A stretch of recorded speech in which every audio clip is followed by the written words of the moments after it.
ನಮಸ್ಕಾರ, ನಾನ್ ಶರ್ಮಿತಾ ಶೆಟ್ಟಿ. ರಾಜ್ಯ ಬಿಜೆಪಿ ಸರ್ಕಾರದ ಮೇಲೆ ಕಿಕ್ ಬ್ಯಾಕ್ ಬಾಂಬ್ ಅನ್ನ ಮತ್ತೆ ಕಾಂಗ್ರೆಸ್ ಸಿಡಿಸಿದೆ.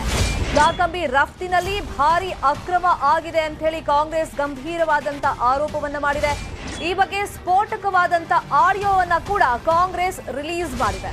ಇದು ಎಲೆಕ್ಷನ್ ಟೈಮ್ ನಲ್ಲಿ ಆಗಿರೋದ್ರಿಂದ ಎಷ್ಟು ಮಟ್ಟಿಗೆ ಪರಿಣಾಮ ಬೀರುತ್ತೆ ಅನ್ನೋದನ್ನ ನೋಡ್ಬೇಕಾಗುತ್ತೆ. ಈ ಹಿಂದೆನೂ ಕೂಡ ಕಾಂಗ್ರೆಸ್ ಈ ಆರೋಪವನ್ನ ಮಾಡಿತ್ತು. ಎಸ್ಪೆಷಲಿ ಈಗ ಸಕ್ಕರೆ ಕಾರ್ಖಾನೆಗಳಲ್ಲಿ ಇದನ್ನ ಉಪ ಉತ್ಪನ್ನವಾಗಿ ಕಾಕಂಬಿಯನ್ನ ಬೇರೆ ಕಡೆ ಕಳಿಸುವಂತ ಕೆಲಸಗಳನ್ನು ನಡೆಸ್ತಾರೆ. ಆ ರೀತಿ ರಫ್ತಿನಲ್ಲಿ ಭಾರಿ ಅಕ್ರಮ ಆಗಿದೆ ಅಂತ ಹೇಳಿ ಕಾಂಗ್ರೆಸ್ ಈಗ ಗಂಭೀರ ಆರೋಪವನ್ನ ಮಾಡಿರೋದು. ಈಗ ಡೀಲ್ ಮಾಡಿದ್ದಾರೆ ಎನ್ನಲಾದಂತ ಆಡಿಯೋವನ್ನ ಪ್ರಿಯಾಂಕ್ ಖರ್ಗೆ ಅವರು ಇವತ್ತು ಪ್ರೆಸ್ ಮೀಟ್ ಮಾಡಿ ರಿಲೀಸ್ ಮಾಡಿದ್ದಾರೆ. ಖುದ್ದು ಸಿಎಂ ಈ ಅಕ್ರಮದಲ್ಲಿ ಪಾಲ್ಗೊಂಡಿದ್ದಾರೆ ಅಂತ ಹೇಳಿ ಪ್ರಿಯಾಂಕ್ ಖರ್ಗೆ ಅವರು ಆರೋಪವನ್ನ ಮಾಡಿದ್ದಾರೆ. ಇಬ್ಬರು ಸಂಸದರು ಸಿಎಂ ಮೇಲೆ ಒತ್ತಡ ಹೇರಿದ್ದಾರೆ ಅಂತಾನೂ ಪ್ರಿಯಾಂಕ್ ಖರ್ಗೆ ಆರೋಪ ಮಾಡಿದ್ದಾರೆ. ಕೇಂದ್ರ ಹಣಕಾಸು ಸಚಿವರ ಕೈವಾಡ ಕೂಡ ಇದರಲ್ಲಿ ಇದೆ. ನೇರವಾಗಿ ಸಿಎಂ ಬೊಮ್ಮಾಯಿ ಡೀಲ್ ಮಾಡಿದ್ದಾರೆ ಅಂತ ಹೇಳಿ ಆರೋಪ ಮಾಡಿದ್ದಾರೆ. ಮದ್ಯ ತಯಾರಿಕೆಗೆ ಬಳಸುವಂತ ಕಾಕಂಬಿ ರಫ್ತಾಗಿದೆ. 1 ಟನ್ ಕಾಕಂಬಿಗೆ 10,000 ಬೆಲೆ ಇದೆ. ಗೋವಾದಿಂದ 2 ಲಕ್ಷ ಮೆಟ್ರಿಕ್ ಟನ್ ರಫ್ತು ಮಾಡಿದ್ದಾರೆ ಅಂತ ಹೇಳಿ ಆರೋಪ ಮಾಡಿದ್ದಾರೆ. ಯಾಕೆ ನಮ್ಮಲ್ಲಿ ಕಾರವಾರ ಬಂದರು ಇಲ್ವಾ, ಯಾಕೆ ಎಲ್ಲರ ಕಣ್ತಪ್ಪಿಸಿ ರಫ್ತು ಮಾಡ್ತಾರೆ ಅಂತ ಹೇಳಿ ಪ್ರಿಯಾಂಕ್ ಖರ್ಗೆ ಪ್ರಶ್ನೆಯನ್ನ ಕೇಳಿದ್ದಾರೆ ಬಿಜೆಪಿ ಸರ್ಕಾರಕ್ಕೆ. ಸಿಎಂ ಬಸವರಾಜ ಬೊಮ್ಮಾಯಿ ಅವರಿಗೆ ಕಾಕಂಬಿ ರಫ್ತು ಗುತ್ತಿಗೆದಾರ ಹಾಗೆಯೇ ಖಾಸಗಿ ಕಂಪನಿಗೆ ಸೇರಿದ್ದ ಇಬ್ರು ಮಾತನಾಡಿದ್ದಾರೆ ಎನ್ನಲಾದಂತ ಒಂದು ಆಡಿಯೋವನ್ನ ಇವತ್ತು ಸುದ್ದಿಗೋಷ್ಠಿಯಲ್ಲಿ ಪ್ರಿಯಾಂಕ್ ಖರ್ಗೆ ರಿಲೀಸ್ ಮಾಡಿ ಬಿಜೆಪಿ ಸರ್ಕಾರದ ಮೇಲೆ ಗಂಭೀರವಾದಂತ ಆರೋಪವನ್ನ ಮಾಡಿದ್ದಾರೆ.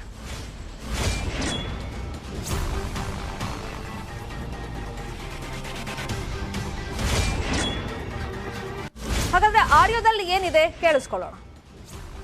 ಯಾಕಂದ್ರೆ ನಾ ವಿಜಯದುರ್ಗ ಕೊಲ್ಲಾಪುರ್ಲಿ ವಿಜಯದುರ್ಗ ಹ್ಞೂನ್ರಿ 91, 92 ಗೋವಾನು ಮಾಡಿದ್ನ.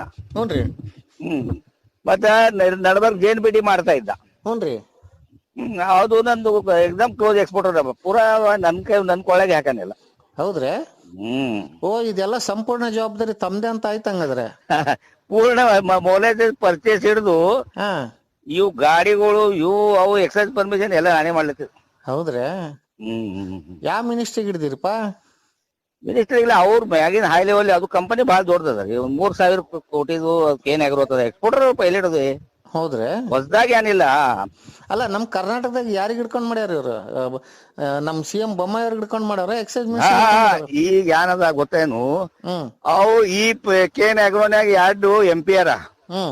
ಅವರು ಕೇನ್ ಆಗ್ರೋ ಇವು ಇದದ 11 ಮಂದಿ ಅರ ಇದ್ರ ಡೈರೆಕ್ಟರ್ ಎಲ್ಲ ಬಿಗ್ ಶಾಟ್ ಅರ. ಅವು 2 MP ಅರ, ಅವು ಬಿಜೆಪಿ ಇದಾವ. ಅವು ಡೈರೆಕ್ಟ್ ಬೊಮ್ಮಾಯಿ ಫೋನ್ ಮಾಡಿ ಮಾಡ್ಸ್ಯಾರ. ಡೈರೆಕ್ಟ್ ಬೊಮ್ಮಾಯಿ ಅವ್ರಿಗೆ ಮಾಡ್ಸ್ಯಾರ? ಮತ್ತೆ ಅಲ್ಲಿ ಫೈನಾನ್ಸ್ ಮಿನಿಸ್ಟರ್ ಲೆಟರ್ ಅದ. ಒಂದು ಫೈನಾನ್ಸ್ ಮಿನಿಸ್ಟರ್ ಸೆಂಟ್ರಲ್ದು ಲೆಟರ್ ಅದ. ಅವ್ರು ರಿಕಮೆಂಡ್ ಮಾಡ್ಯಾರ. ಅವ್ರಿಗೆ ಮಾಡಿ MMC ಅವ್ರು ಬಹಳ ಅಡ್ಡ ಹಾಕಿದ್ರು, ಮಾಡಂಗಿಲ್ಲ. ಅದು ನಮ್ಗೆ ಜರ ಲೇಟ್ ಆಯ್ತು. ಅವ್ರ ಯಾಕೆ ಅಡ್ಡ ಹಾಕ್ತಾರೆ ನಿಮ್ಮ ವ್ಯಾಪಾರಕ್ಕೆ? ಇಲ್ಲ, ಪರ್ಮಿಷನ್ ಕೊಡ್ಬಾಡ್ರಿ ಹಿಂಗ ಹಂಗ ಪ್ರೆಷರ್ ತಂದಿರಿ ಕಮಿಷನ್ ಆಫೀಸ್ನಾಗ. ನಿಮ್ ವ್ಯಾಪಾರಕ್ಕೂ ಅವ್ರ ವ್ಯಾಪಾರಕ್ಕೂ ಏನ್ರಿ ಸಂಬಂಧ ಪಾಪ? ಯಾಕಂದ್ರ ಹಾಗಾದ್ರೆ ಆರೋಪ ಮಾಡಿರುವಂತ ಪ್ರಿಯಾಂಕ್ ಖರ್ಗೆ ಏನ್ ಹೇಳಿದ್ದಾರೆ ಕೇಳೋಣ.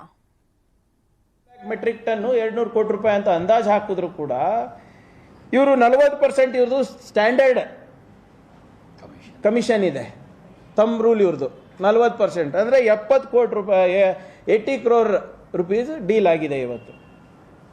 ಇದಕ್ಕೆ ಆಗ್ಲೇ ಲೋಕಾಯುಕ್ತದಲ್ಲಿ ಕಂಪ್ಲೇಂಟ್ ಆಗಿದೆ. ಆಮೇಲೆ ಇದರಲ್ಲಿ ಯಾರಿದ್ದಾರೆ ಅಂದ್ರೆ 2 BJP MPಗಳಿದಾರಂತೆ. Finance minister, union finance minister ಅವರು ರೆಕಮೆಂಡೇಶನ್ ಮಾಡಿದಾರಂತೆ. ಮತ್ತೆ ನೇರವಾಗಿ ಬೊಮ್ಮಾಯಿ ಅವರೇ, CM ಅವರು, ಮುಖ್ಯಮಂತ್ರಿಗಳಾದಂಥ ಬೊಮ್ಮಾಯಿ ಅವರೇ ಎಕ್ಸೈಸ್ ಮಿನಿಸ್ಟರಿಗೆ ಕರೆಸಿ, ಕಮಿಷನರಿಗೆ ಕರೆಸಿ ಮಾತನಾಡಿ ಇದನ್ನ ಸುಗಮವಾಗಿ ಇವರಿಗೆ ಅನುಕೂಲ ಆಗಂಗೆ ಮಾಡಿಕೊಟ್ಟಿದ್ದಾರೆ ಅಂತ ನಾನು ಹೇಳ್ತಾ ಇಲ್ಲ. ಈ ಟ್ರಾನ್ಸ್ಪೋರ್ಟ್ ಕಾಂಟ್ರಾಕ್ಟರ್ ಒಬ್ಬ ಯಾರು ಈ ಕಾಕಂಬಿಯನ್ನು ಟ್ರಾನ್ಸ್ಪೋರ್ಟ್ ಮಾಡ್ತಾರಲ್ವಾ, ಆ ಕಾಂಟ್ರಾಕ್ಟರು ಮತ್ತೆ KN ರಿಸೋರ್ಸಸ್ ಪ್ರೈವೇಟ್ ಲಿಮಿಟೆಡ್ ಪ್ರತಿನಿಧಿಯೊಬ್ಬರ ಸಂಭಾಷಣೆಯಲ್ಲಿ ಅವರು ಓಪನ್ ಆಗಿ ಹೇಳ್ತಾ ಇರೋದು. 1 ಲಕ್ಷ ಮೆಟ್ರಿಕ್ ಟನ್ 200 ಕೋಟಿ ರೂಪಾಯಿ ಅಂತ ಅಂದಾಜು ಹಾಕಿದ್ರು ಕೂಡ ಇವರು 40% ಇವ್ರದ್ದು ಸ್ಟ್ಯಾಂಡರ್ಡ್ ಕಮಿಷನ್ ಇದೆ. ತಮ್ ರೂಲ್ ಇವ್ರದ್ದು 40%, ಅಂದರೆ 70 ಕೋಟಿ ರೂಪಾಯಿ, 80 crore rupees ಡೀಲ್ ಆಗಿದೆ ಇವತ್ತು. ಇದಕ್ಕೆ ಆಗಲೇ ಲೋಕಾಯುಕ್ತದಲ್ಲಿ ಕಂಪ್ಲೇಂಟ್ ಆಗಿದೆ. ಆಮೇಲೆ ಇದರಲ್ಲಿ ಯಾರಿದ್ದಾರೆ ಅಂದರೆ 2 BJP MP ಗಳಿದಾರಂತೆ. Finance minister, union finance minister ಅವರು ರೆಕಮೆಂಡೇಶನ್ ಮಾಡಿದಾರಂತೆ. ಮತ್ತು ನೇರವಾಗಿ ಬೊಮ್ಮಾಯಿ ಅವರೇ, CM ಅವರು, ಮುಖ್ಯಮಂತ್ರಿಗಳಾದಂಥ ಬೊಮ್ಮಾಯಿ ಅವರೇ ಎಕ್ಸೈಸ್ ಮಿನಿಸ್ಟರಿಗೆ ಕರೆಸಿ, ಕಮಿಷನರಿಗೆ ಕರೆಸಿ ಮಾತನಾಡಿ ಇದನ್ನು ಸುಗಮವಾಗಿ ಇವರಿಗೆ ಅನುಕೂಲ ಆಗಂಗೆ ಮಾಡಿಕೊಟ್ಟಿದ್ದಾರೆ ಅಂತ ನಾನು ಹೇಳ್ತಾ ಇಲ್ಲ. ಈ ಟ್ರಾನ್ಸ್ಪೋರ್ಟ್ ಕಾಂಟ್ರಾಕ್ಟರ್ ಒಬ್ಬ ಯಾರು ಈ ಕಾಕಂಬಿಯನ್ನ ಇದೇ ವಿಚಾರವಾಗಿ ಇನ್ನಷ್ಟು ಮಾಹಿತಿಯನ್ನು ನೀಡೋದಕ್ಕೆ ನೇರ ಸಂಪರ್ಕದಲ್ಲಿ ಜಾಯ್ನ್ ಆಗಿದ್ದಾರೆ ನಮ್ಮ political bureau reporter Anil Basur. Anil Basur, ಇಲ್ಲಿ ಕಾಕಂಬಿ ರಫ್ತು ಗುತ್ತಿಗೆದಾರ ಮತ್ತೆ ಖಾಸಗಿ ಕಂಪನಿಯವರು ಮಾತನಾಡಿದ್ದಾರೆ ಎನ್ನಲಾದಂತ ಆಡಿಯೋನ ಪ್ರಿಯಾಂಕ್ ಖರ್ಗೆ ಅವರು ರಿಲೀಸ್ ಮಾಡಿದ್ರು. ಸರ್ಕಾರದ ಮೇಲೆ ಗಂಭೀರ ಆರೋಪ, ಇದರಲ್ಲಿ ದೊಡ್ಡವರ ಹೆಸರು ಇನ್ಕ್ಲೂಡಿಂಗ್ CM ತಗೊಂಡಿರೋದ್ರಿಂದ ಇದು ತನಿಖೆ ದೃಷ್ಟಿಯಿಂದ ನೋಡೋದಾದ್ರೆ ಸರ್ಕಾರ ಇದನ್ನ ತನಿಖೆಗೆ ವಹಿಸುತ್ತಾ, ಜೊತೆಗೆ ಎಲೆಕ್ಷನ್ ಮೇಲೆ ಇದರ ಪ್ರಭಾವ? ಶರ್ಮಿತಾ ಅಂತ ಹೇಳಿದ್ರೆ ಈಗಾಗಲೇ ಪ್ರಿಯಾಂಕ ಖರ್ಗೆ ಅವರು ಒಂದು ಆರೋಪವನ್ನ ಮಾಡಿದ್ದಾರೆ. ಅದಕ್ಕೆ ಕೊಟ್ಟಿರುವಂತಹ ಸಾಕ್ಷಿ ಅಂತ ಹೇಳಿದ್ರೆ ಒಂದು ಆಡಿಯೋ, ಅದೇ ರೀತಿಯಾಗಿ ಲೋಕಾಯುಕ್ತದಲ್ಲಿ ಈ ಕುರಿತಂತೆ ಒಂದು ದೂರು ದಾಖಲಾಗಿದೆ ಎಂಬಂತ ಒಂದು ಸ್ಪಷ್ಟನೆ ಕೊಟ್ಟಿರುವಂತದ್ದು. ಹೀಗಾಗಿ ಇದರ ಕುರಿತಂತೆ ಈಗಾಗಲೇ ಲೋಕಾಯುಕ್ತದಲ್ಲಿ ದೂರು ದಾಖಲಾಗಿರೋದ್ರಿಂದಾಗಿ ಲೋಕಾಯುಕ್ತದ ಮೂಲಕವೇ ಸರ್ಕಾರ ಒಂದು ತನಿಖೆಗೆ ಸೂಚಿಸುವಂತ ಸಾಧ್ಯತೆ ಇದೆ. ಜೊತೆಗೇನಂತ ಹೇಳಿದ್ರೆ ಇದು ಯಾವುದೇ ರೀತಿಯಾದ ಸಾಕ್ಷ್ಯಾಧಾರಗಳನ್ನ ಈ ಕುರಿತಂತೆ ಏನು ಪ್ರಿಯಾಂಕ ಖರ್ಗೆ ಅವರು ಕೊಟ್ಟಿಲ್ಲ. ಹೀಗಾಗಿ ಈ ಕುರಿತಂತೆ ಸರ್ಕಾರ ಕೂಡ ಸಾಕ್ಷ್ಯಾಧಾರವಿದ್ರೆ ಕೊಡ್ಲಿ ಎಂಬಂತ ಹೇಳಿಕೆಯನ್ನ ಕೂಡ ಮುಖ್ಯಮಂತ್ರಿಗಳು, ಯಾಕಂದ್ರೆ ಸ್ವತಃ ಮುಖ್ಯಮಂತ್ರಿಗಳು ಹಾಗೂ ಕೇಂದ್ರ ಹಣಕಾಸು ಸಚಿವರ ಮೇಲೆ ಒಂದು ಆರೋಪವನ್ನ ಮಾಡಿರೋದ್ರಿಂದಾಗಿ ಅವರು ಒಂದು ದಾಖಲೆಗಳೇನಿದಾವೆ ಅದನ್ನ ಕೊಡ್ಲಿ ಎಂಬಂತಹ ಒಂದು ಹೇಳಿಕೆಯನ್ನ ಕೊಡುವಂತ ಸಾಧ್ಯತೆ ಇದೆ. ಅದ್ರ ಜೊತೆಗೇನಂತ ಹೇಳಿದ್ರೆ ಈಗಾಗಲೇ ಲೋಕಾಯುಕ್ತದಲ್ಲಿ ಈ ಕುರಿತಂತೆ ಒಂದು ದೂರು ದಾಖಲಾಗಿರೋದ್ರಿಂದಾಗಿ ಇದನ್ನ ಲೋಕಾಯುಕ್ತದ ಮೂಲಕವೇ ಒಂದು ಸರ್ಕಾರ ಒಂದು ತನಿಖೆಗೆ ಕೂಡ ಒಳಪಡಿಸುವಂತ ಸಾಧ್ಯತೆ ಇದೆ ಅಂತ ಹೇಳ್ಬೋದು. ಶರ್ಮಿತಾ, ಅನಿಲ್, ಈಗ ಸಕ್ಕರೆಯ ಉಪ ಉತ್ಪನ್ನ ಆಗಿರುವಂತ ಕಾಕಂಬಿಯನ್ನ ಮದ್ಯ ತಯಾರಿಕೆಗೆ ಅದು ಡಿಮ್ಯಾಂಡ್ ಜಾಸ್ತಿ ಇದೆ, ಹಾಗಾಗಿ ರಫ್ತು ಕೂಡ ಇಲ್ಲಿಂದ ಜಾಸ್ತಿ ಆಗುತ್ತೆ. ಮತ್ ಪ್ರಮುಖವಾಗಿ ಸಕ್ಕರೆ ಕಾರ್ಖಾನೆಗಳು ನಮ್ಮ ರಾಜ್ಯದಲ್ಲಿ ಯಾರ್ಯಾರ್ದಿದೆ ಅಂತ ನಾವು ನೋಡಿದಂತ ಸಂದರ್ಭದಲ್ಲಿ ಬರೋದೇ ಪ್ರಭಾವಿಗಳದ್ದು, ರಾಜಕಾರಣಿಗಳದ್ದು. ಅದರಲ್ಲಿ 15ರಿಂದ 20 ಕಂಪನಿಗಳು ಎಲ್ಲ ಇದರಲ್ಲಿ ಇನ್ವಾಲ್ವ್ ಆಗಿವೆ ಅಂತೆಲ್ಲ ಹೇಳದ ಮೇಲೆ ಆ ಲಿಸ್ಟ್ ಏನಾದ್ರೂ ಕಾಂಗ್ರೆಸ್ಗೆ ಸಿಕ್ಕಿದ್ಯಾ? ಶರ್ಮಿತಾ, ಇಲ್ಲ. ಲೀಸ್ಟ್ ಜೊತೆಗೆ ಏನಂತ ಹೇಳಿದ್ರೆ ಇದ್ರ ಕುರಿತಂತೆ ಏನೆಲ್ಲ ಯಾರಿಗೆ ಒಂದು ಅವಕಾಶವನ್ನ ಕೊಡಲಾಗಿದೆ ಅಂದ್ರೆ ಎಕ್ಸ್ಪೋರ್ಟ್ ಮಾಡೋದಕ್ಕೆ, ಅಂದ್ರೆ ಗೋವಾದಿಂದ ಮಾಡ್ಲಾಗ್ತಿದ್ಯಾ, ನಮ್ಮದೇ ರಾಜ್ಯದ ಕಾರವಾರದಿಂದ ಎಕ್ಸ್ಪೋರ್ಟ್ ಅನ್ನ ಮಾಡ್ತಿಲ್ಲ, ಬಂದರುಗಳು ನಮ್ಮ ರಾಜ್ಯದಲ್ಲಿ ಕೂಡ ಇದ್ರು ಕೂಡ ಅದನ್ನ ಮಾಡ್ತಿಲ್ಲ ಎಂಬಂತ ಆರೋಪಗಳನ್ನ ಮಾಡುವಂತದ್ದು. ಆದ್ರೆ ಇದಕ್ಕೆ ಪೂರಕವಾದಂತಹ ಯಾವ ದಾಖಲೆಯನ್ನ ಈವರೆಗೆ ಕಾಂಗ್ರೆಸ್ನವರು ಕೊಟ್ಟಿಲ್ಲ. ಹೀಗಾಗಿ ಇನ್ನು ಮುಂದಿನ ಹಂತದಲ್ಲಿ ಅವ್ರು ಏನಾದ್ರು ದಾಖಲೆಗಳನ್ನ ಕೊಟ್ರೆ ಅದು ಯಾವ್ಯಾವ ಕಾರ್ಖಾನೆಗಳಿದ್ದಾವೆ, ಯಾರೆಲ್ಲ ಇದರಲ್ಲಿ ಶಾಮೀಲಾಗಿದ್ದಾರೆ ಎಂಬಂತದ್ದು ತಿಳಿದು ಬರ್ತದೆ. ಆದ್ರೆ ಜೊತೆಗೆ ಇವತ್ತು ಕೊಟ್ಟಿರುವಂತದ್ದು ಕೇವಲ ಒಂದು ಆಡಿಯೋ ಕೊಟ್ಟಿರೋದ್ರಿಂದಾಗಿ, ಜೊತೆಗೆ ಲೋಕಾಯುಕ್ತದಲ್ಲಿ ಈ ಕುರಿತಂತೆ ಒಂದು ದೂರು ದಾಖಲೆಯಾಗಿದೆ ಎಂಬಂತ ಸಾಕ್ಷಿಯನ್ನ ಅಂದ್ರೆ ದಾಖಲೆಯನ್ನ ಮಾತ್ರ ಕೊಟ್ಟಿರೋದ್ರಿಂದಾಗಿ ಈ ಕುರಿತಂತೆ ಕಾಂಗ್ರೆಸ್ ನಾಯಕರಿಗೆ ಏನೆಲ್ಲ ದಾಖಲೆ ಸಿಕ್ಕಿದೆ, ಯಾವೆಲ್ಲ ದಾಖಲೆಗಳನ್ನ ಇಟ್ಕೊಂಡವರು ಕೇಂದ್ರ ಹಣಕಾಸು ಸಚಿವರು, ಅದೇ ರೀತಿಯಾಗಿ ಮುಖ್ಯಮಂತ್ರಿ ಬಸವರಾಜ ಬೊಮ್ಮಾಯಿ, ಅದೇ ರೀತಿಯಾಗಿ ಬಿಜೆಪಿ ಇಬ್ಬರು ಸಂಸದರ ಮೇಲೆ ಆರೋಪವನ್ನ ಮಾಡಿರುವಂತದ್ದು. ಹೀಗಾಗಿ ಈ ಎಲ್ಲವನ್ನು ಕೂಡ ಅವರು ಆರೋಪವನ್ನ ಮಾಡೋದಕ್ಕೆ ಒಂದು ಆಡಿಯೋ ಮತ್ತು ಲೋಕಾಯುಕ್ತದಲ್ಲಿ ದಾಖಲಾಗಿರುವಂತಹ ದೂರನ್ನ ಮಾತ್ರ ಆಧರಿಸಿ ಮಾಡ್ತಾ ಇದ್ದಾರ. ಆದ್ರೆ ಅದಕ್ಕೆ ಪೂರಕವಾದಂತಹ ಕೆಲವೊಂದಿಷ್ಟು ದಾಖಲೆಗಳು ಅವ್ರ ಬಳಿ ಇವೆ ಅನ್ನೋದು ಕೇಳಬೇಕಾಗಿದೆ. ಯಾಕಂತ ಹೇಳಿದ್ರೆ ಈ ಒಂದು ಸುದ್ದಿಗೋಷ್ಠಿಯಲ್ಲಿ ಯಾವುದೇ ರೀತಿಯಂತ ದಾಖಲೆಗಳನ್ನ ಕಾಂಗ್ರೆಸ್ ನಾಯಕರು, ಅದರಲ್ಲಿ ಕೂಡ ಪ್ರಿಯಾಂಕ ಖರ್ಗೆ ಅವರು ಕೊಟ್ಟಿಲ್ಲ. Sharmita, fine, thank you Anil Basur ತಮ್ಮೆಲ್ಲ ಇನ್ಫಾರ್ಮೇಶನ್ಗೆ. ಈಗ ಸರ್ಕಾರ ಇದಕ್ಕೆ ಯಾವ ತರ ಉತ್ತರವನ್ನ ಕೊಡುತ್ತೆ ನೋಡ್ಬೇಕಾಗುತ್ತೆ. ಯಾಕಂದ್ರೆ ಇಲ್ಲಿ ನೇರವಾಗಿ CM ಬೊಮ್ಮಾಯಿ ಅವರು ಡೀಲ್ ಮಾಡಿದ್ದಾರೆ ಅಂತ ಹೇಳಿ ಕಾಂಗ್ರೆಸ್ ಅವರು ಅಂದ್ರೆ ಪ್ರಿಯಾಂಕ್ ಖರ್ಗೆ ಅವರು ಪ್ರೆಸ್ ಮೀಟ್ ನಲ್ಲಿ ಗಂಭೀರವಾದಂತ ಆರೋಪವನ್ನ ಮಾಡಿದ್ದಾರೆ. ಸ್ಫೋಟಕವಾದಂತ ಆಡಿಯೋ ಕೂಡ ರಿಲೀಸ್ ಮಾಡಿದ್ದಾರೆ. ಇದರ ಜೊತೆಯಲ್ಲಿ ಇಬ್ಬರು ಸಂಸದರು CM ಮೇಲೆ ಒತ್ತಡ ಹಾಕಿದ್ದಾರೆ ಅಂತೆಲ್ಲ ಆರೋಪ ಮಾಡಿದ್ದಾರೆ. ಕೇಂದ್ರ ಹಣಕಾಸು ಸಚಿವರ ಕೈವಾಡನೂ ಇದೆ ಅಂತ ಹೇಳಿದ್ದಾರೆ. ಈಗ ಬಿಜೆಪಿ ರಿಯಾಕ್ಷನ್ ನೋಡಬೇಕು. ಮನೆಯೊಳಗೆ ನೆಮ್ಮದಿಯಾಗಿ ಮಲಗೋದು ಕೂಡ ಸೇಫ್ ಅಲ್ಲ, ಗಟ್ಟಿ ಸಿಮೆಂಟ್ ನೆಲವು ಕೂಡ ಕುಸಿದು ಬಿಡುತ್ತೆ. ದೃಶ್ಯ ತೋರಿಸ್ತೀವಿ ನಾವು. ಆ ದೃಶ್ಯ ನೋಡಿದ್ರೆ ಮನೆಯಲ್ಲಿ ನಿಮ್ಗೆ ಖಂಡಿತ ನಿದ್ದೆ ಬರಲ್ಲ. ಇದ್ದಕ್ಕಿದ್ದಂತೆ ಕುಸಿದಿದೆ ಮನೆಯೊಳಗಿನ ಕೊಠಡಿಯ ಜಾಗ. ಶ್ರೀರಂಗಪಟ್ಟಣದ ಗಂಜಾಂ ಗ್ರಾಮದಲ್ಲಿ ಘಟನೆ ನಡೆದಿರೋದು. ದೊಡ್ಡ ಬೆಸ್ತಗೇರಿಯ ನಾರಾಯಣಪ್ಪ ಅನ್ನೋರ ಮನೆಯಲ್ಲಿ ಕುಸಿತ ಆಗಿದೆ. ಈ ಕೊಠಡಿಯ ಜಾಗದಲ್ಲಿ ತಳ ಸೇರಿದೆ. ಕೊಠಡಿಯ ಗೋಡೆಗಳು, ಮನೆಯಲ್ಲಿದ್ದಂಥ ಟಿವಿ ಇರ್ಬೋದು, ಲ್ಯಾಪ್ಟಾಪ್ ಎಲ್ಲವೂ ಕೂಡ ಆ ಕುಸಿತಲ್ಲ ಆ ಟೈಮ್ನಲ್ಲಿ ಕಂದಕಕ್ಕೆ ಹೋಗ್ಬಿಟ್ಟಿದೆ. ಕೊಠಡಿ ಕುಸಿದ ಜಾಗದಲ್ಲಿ ಬೃಹತ್ ರಂಧ್ರ ಈಗ ಗೋಚರ ಆಗಿದೆ. ನೆಲ ಕುಸಿದ ಸಂದರ್ಭದಲ್ಲಿ ಇದೇ ಮನೆಯಲ್ಲಿ ತಾತ ಹಾಗೇನೆ ಮೊಮ್ಮಗ ಮಲ್ಕೊಂಡಿದ್ರು. ಅದೃಷ್ಟವಶಾತ್ ಇಬ್ರು ಕೂಡ ಪ್ರಾಣಾಪಾಯದಿಂದ ಪಾರಾಗಿದ್ದಾರೆ. ಮನೆಯಲ್ಲಿದ್ದವರೆಲ್ಲ ಆ ಕ್ಷಣದಲ್ಲಿ ಭಯ ಆಗೇ ಆಗುತ್ತಲ್ಲ, ಏನಾಗ್ತಿದೆ ಅಂತ ಆ ಕ್ಷಣ ಗೊತ್ತಾಗಿರಲ್ಲ ಅವ್ರಿಗೆ. ಹೊರಗಡೆ ಓಡ್ ಬಂದಿದ್ದಾರೆ ಭಯದಿಂದ. ಈ ರೀತಿ ಮನೆಯೊಳಗಿನ ನೆಲ ಕುಸಿಯೋದಕ್ಕೆ ಕಾರಣ ಏನು ಅನ್ನೋದ್ರ ಬಗ್ಗೆ ಇನ್ನೂ ಕೂಡ ಸ್ಪಷ್ಟತೆ ಇಲ್ಲ. ಕಾರಣ ಇನ್ನೂ ಗೊತ್ತಾಗಿಲ್ಲ. ಆದ್ರೆ ಇದ್ದಕ್ಕಿದ್ದಂತೆ ಕುಸಿದೆ ಮನೆಯೊಳಗಿನ ಕೊಠಡಿ ಜಾಗ. ದೃಶ್ಯದಲ್ಲಿ ತೋರಿಸ್ತಾ ಇದೀವಲ್ಲ, ಮನೆಯೊಳಗೆ ಮಲಗೋದು ಕೂಡ ಸೇಫ್ ಅಲ್ಲ, ಮನೆಯೊಳಗೆ ಇರೋದು ಸೇಫ್ ಅಲ್ವಾ? ಹಾಗಾದ್ರೆ ಆ ಥರದೊಂದು ಪ್ರಶ್ನೆ ಸಹಜವಾಗಿ ಈ ಘಟನೆಯಿಂದ ಮೂಡಿದೆ. ಈ ದೃಶ್ಯವನ್ನ ನೋಡಿದಾಗ ಎಂತವ್ರಿಗಾದ್ರೂ ಒಂದು ಕ್ಷಣ ಗಾಬರಿ ಆಗೇ ಆಗುತ್ತೆ. ಗಟ್ಟಿ ಸಿಮೆಂಟ್ ನೆಲ ಕೂಡ ಕುಸಿಯುತ್ತೆ. ದೃಶ್ಯ ನೋಡಿ, ಇದಕ್ಕಿದ್ದಂತೆ ಕುಸಿದಿದೆ ಮನೆಯೊಳಗಿನ ಕೊಠಡಿ ಜಾಗ. ಶ್ರೀರಂಗಪಟ್ಟಣದ ಗಂಜಾಂ ಗ್ರಾಮದಲ್ಲಿ ಈ ಘಟನೆ ಆಗಿರೋದು. ದೊಡ್ಡ ಬೆಸ್ಗೇರಿಯ ನಾರಾಯಣಪ್ಪ ಅನ್ನೋರ್ ಮನೆ ಇದು. ಈ ಕುಸಿದ ಕೊಠಡಿ ಜಾಗದಲ್ಲಿ ತಳ ಸೇರ್ಬಿಟ್ಟಿದೆ. ಕೊಠಡಿ ಗೋಡೆಗಳು ಜೊತೆಗೆ ಅಲ್ಲಿ ಟಿವಿ ಇತ್ತು, ಬೇರೆ ಬೇರೆ ವಸ್ತುಗಳನ್ನು ಇಟ್ಟಿದ್ರು, ಅದೆಲ್ಲ ಕೂಡ ಕಂದಕ ಸೇರ್ಕೊಂಡ್ಬಿಟ್ಟಿದೆ. ಇನ್ನು ಆ ಕೊಠಡಿ ಕುಸಿದ ಜಾಗದಲ್ಲಿ ಒಂದು ಬೃಹತ್ ರಂಧ್ರ ಗೋಚರ ಆಗಿದೆಯಂತೆ. ಬಟ್ ಈ ತರ ಕುಸಿಯೋ ಕಾರಣ ಏನು ಅಂತ ಹೇಳಿ ಇನ್ನೂ ಕೂಡ ಸ್ಪಷ್ಟತೆ ಸಿಕ್ಕಿಲ್ಲ.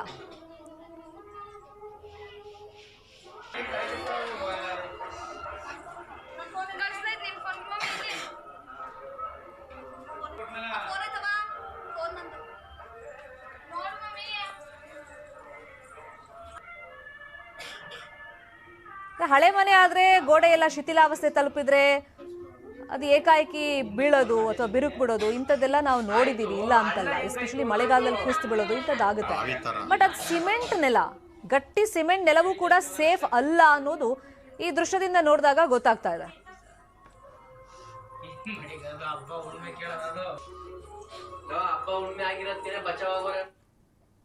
ಸಿದ್ದಾಪುರದಲ್ಲಿ ವಿವಿಧ ಅಭಿವೃದ್ಧಿ ಕಾಮಗಾರಿಗಳಿಗೆ ಸಿಎಂ ಶಂಕುಸ್ಥಾಪನೆಯನ್ನು ನೆರವೇರಿಸಿ ಮಾತನಾಡ್ತಾ ಇದ್ದಾರೆ. ನೋಡೋಣ. ಸಿಸಿ ಪಾಟೀಲ್ ಹೇಳಿದ್ರು, ನೋಡ್ರಿ ನೀವು ಮೇಲೆ ಕುಂದಿರ್ತೀರಿ, ನಿಮ್ ಪಾದದ ಅಡಿಯಲ್ಲಿ ನಾವು ಕುಂದಿರ್ತೇವೆ, ಹಿಂಗಾಗಿ ನಿಮ್ಮ ಪಾದ ಅಡಿಯಲ್ಲಿ ನಾವು ಕುಂದ್ರವರು, ಅದು ನಮ್ಮ ತಲೆ ಮೇಲೆ ನೀವು ಕುಂದ್ರಿ ಅಂತ ಹೇಳಿದ್ರು. ಅವ್ರಲ್ಲಿ ಮೇಲೆ ಕೂತರು ಕೂಡ ನಾನು ಹೋಗಿ ನನ್ನ ಕುರ್ಚಿ ಮೇಲೆ ಹಿಂಗೆ ಕುಂದಿರ್ತೀನಿ, ಅವ್ರ ಮೇಲೆ ಕೂತಿರ್ತಾರ, ನಡೀತಿರ್ತದೆ ಸಭೆ, ಅವ್ರು ಮಾತಾಡೋದು ಇವ್ರು ಮಾತಾಡೋದು ಪೈಪೋಟಿ ನಡೀತಾ ಇರ್ತದೆ. ಅದ್ರ ಮಧ್ಯೆ ನನಗೊಂದು 4-5 ಲೆಟರ್ ಬರ್ತಾವೆ ವಿಶ್ವೇಶ್ವರ ಹೆಗಡೆ ಅಂತ. ನನ್ನ ಕ್ಷೇತ್ರದ ಈ ರಸ್ತೆಗಳ ಕಾಮಗಾರಿಗಳಿಗೆ ಅನುಮೋದನೆ ಕೊಡಿ, ನನಗೆ ಇಷ್ಟೊಂದು ಜನ ಫಲಾನುಭವಿಗಳಿದ್ದಾರೆ ಗಂಗಾ ಕಲ್ಯಾಣ ಕೊಡಿ, ನನ್ನ ಕ್ಷೇತ್ರದಲ್ಲಿ ಆರೋಗ್ಯ ಕೆಟ್ಟಿದೆ ಇವರಿಗೆ ಸಿಎಂ ರಿಲೀಫ್ ಫಂಡ್ ಇಂದ ದುಡ್ಡು ಕೊಡಿ. ಬೆಳಿಗ್ಗೆ ಬಂದಾಗ ಒಂದು 4-5 ಬರ್ತಾವ ಆಗ್ಲಿ ಅಂತೀನಿ, ಮಧ್ಯಾಹ್ನ ಲಂಚ್ ಆದ್ಮೇಲೆ ಬರ್ತೀನಿ, ಮತ್ತೊಂದು 4-5 ಬಂದಿರ್ತಾವ ಆಗ್ಲೇ, ಮತ್ ವಾಪಸ್ ಹೋಗ್ಬೇಕಾದ್ರೆ 4-5. ಅಂದ್ರೆ ಅವ್ರ ಸ್ಪೀಕರ್ ಕೆಲಸ ಮಾಡುವಾಗಲೂ ಕೂಡ ನಿಮ್ಮ ಮೇಲಿರುವಂತಹ ಪ್ರೀತಿ, ವಿಶ್ವಾಸ, ಸಂಪರ್ಕ ಅದು ಮೆಚ್ಚುಗೆ ಮಾಡುವಂತಹದ್ದು. ಯಾರು ಜನರನ್ನ ಪ್ರೀತಿ ಮಾಡ್ತಾರೆ ಅವರಿಗೆ ಶಾಶ್ವತದ ಒಂದು ಸ್ಥಾನ ಅವರ ಹೃದಯದಲ್ಲಿ ಇರ್ತದೆ. ಜನರಿಂದ ನಾವು ಅನ್ನುವಂತ ಭಾವನೆ ಇದ್ದಾಗ ಮಾತ್ರ ಅದು ಮಾಡಕ್ ಸಾಧ್ಯ ಇದೆ. ಆ ಕೆಲಸವನ್ನು ವಿಶ್ವೇಶ್ವರ ಹೆಗಡೆ ಅವರು ಅತ್ಯಂತ ಸಮರ್ಥವಾಗಿ ಮಾಡ್ತಾ ಇದ್ದಾರೆ. ಅದಕ್ಕಾಗಿ ಕಳೆದ 4 ವರ್ಷದಲ್ಲಿ 3.5 ವರ್ಷದಲ್ಲಿ ಶಿರ್ಸಿ ಸಿದ್ದಾಪುರ ತಾಲೂಕಾ ಸಮಗ್ರವಾಗಿ ಅಭಿವೃದ್ಧಿ ಆಗ್ತಿರುವಂತದ್ದನ್ನು ನೋಡ್ತಾ ಇದ್ದೀರಿ. ಯಾವ್ದು ಇಷ್ಟು ವರ್ಷ ಆಗಿರ್ಲಿಲ್ಲ ಆ ಕೆಲಸಗಳಾಗಿದೆ. ಉದಾಹರಣೆಗೆ ಬಸ್ ಸ್ಟ್ಯಾಂಡ್, ನಾನು 1-2 ಸತಿ ಬಂದಾಗ ಬಸ್ ಸ್ಟ್ಯಾಂಡ್ ಬಗ್ಗೆ ಪ್ರಸ್ತಾಪ ಆಗ್ತಿತ್ತು. ಇಷ್ಟು ದೊಡ್ಡ ವಾಣಿಜ್ಯ ಕೇಂದ್ರ ಇದೆ ಶಿರ್ಸಿ, ಆದ್ರೆ ಒಂದು ಒಳ್ಳೆ ಬಸ್ ಸ್ಟ್ಯಾಂಡ್ ಇಲ್ಲ ಅನ್ನುವಂಥದ್ದು ಭಾವ ಇತ್ತು. ಅದಕ್ಕೆ ಏನೇನೋ ಸಮಸ್ಯೆಗಳಿತ್ತು.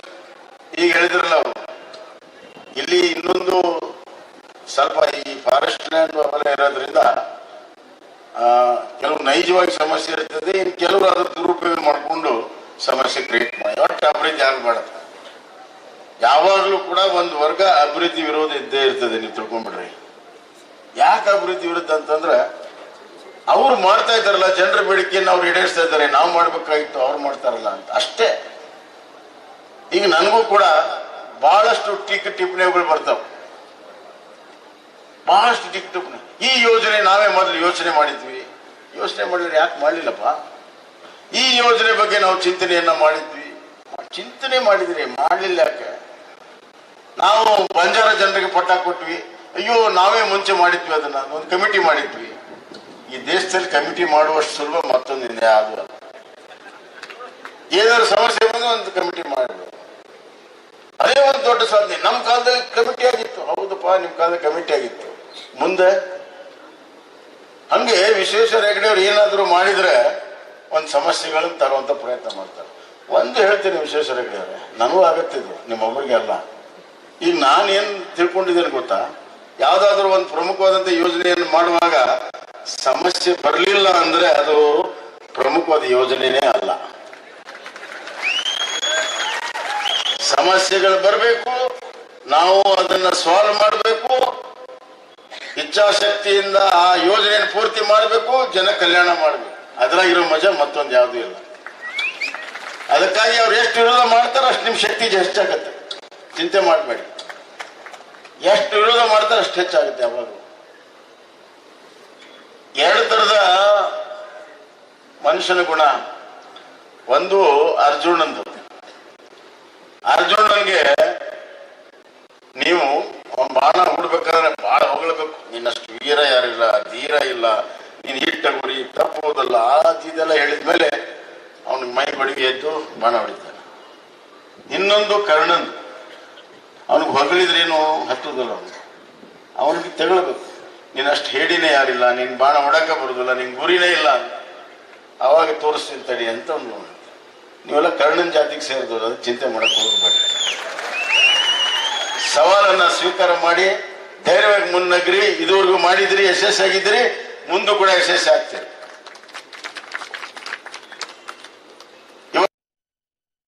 ಬೊಮ್ಮಾಯಿ ಸರ್ಕಾರಕ್ಕೆ ಸರ್ಕಾರಿ ಟೆನ್ಷನ್. ನಾಳೆಯಿಂದ ಪೆನ್ ಡೌನ್ ಆಗೇ ಬಿಡುತ್ತಾ? 7ನೇ ವೇತನ ಆಯೋಗ ಸರ್ಕಾರಕ್ಕೆ ಬಿಸಿ ತುಪ್ಪ. ಇದು ಸರ್ಕಾರಿ ಟೆನ್ಷನ್ ಸ್ಟೋರಿ.